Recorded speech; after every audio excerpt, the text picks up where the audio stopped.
Welcome back to the Bible Library. We got Brown on now. I thought Brown was a good, it's kind of dusty, kind of like old scrolls. Because we're in the history section now, as we talked about yesterday. And so, we're going to talk first about the book of Joshua. Yes, Joshua. And who is Joshua anyway? I don't know. I feel like I have so many people I know who are named Josh or Joshua, a very popular name. But who is this guy? Uh, he's if you remember, if you did read or watch the Deuteronomy video, you know that Joshua is the leader of the people of Israel after Moses passes and was kind of Moses' right-hand man, so to speak. And this is the next section of the history, right, of Israel. Going to the promised land, Jericho and the walls coming down, right?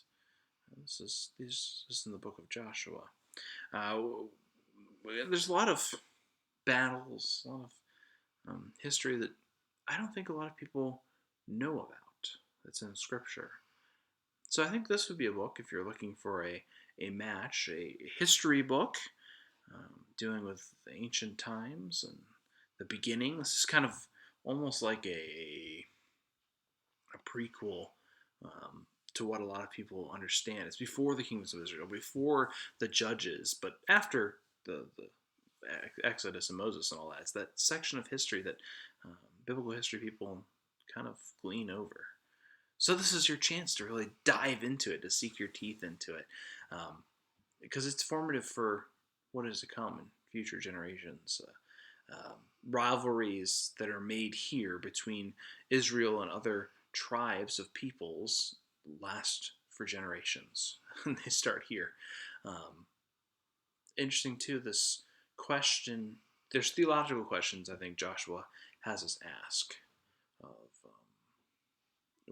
what is, Jesus says turn the other cheek, right? Joshua's not turning cheeks. So how do we wrestle with this? What does it mean? Is there such thing as a righteous violence or just war, or is all violence inherently wrong, right? These are questions that are very much worth wrestling with. And actually, I would pair Joshua with perhaps one of the Gospels to see the dialogue happening there. I think, too, Joshua is good. Not only is it this forgotten history that you can really sink your teeth into, but there are biblical figures that are lifted up in the story that people forget about, too. Good stories in there. Some you have to sit through. Some other stories not as good. But a lot of the stories, they're worth your time. So if you're looking for a book that kind of no one really reads, yet has quite a lot going in on it, Joshua is for you. We'll continue our history tomorrow.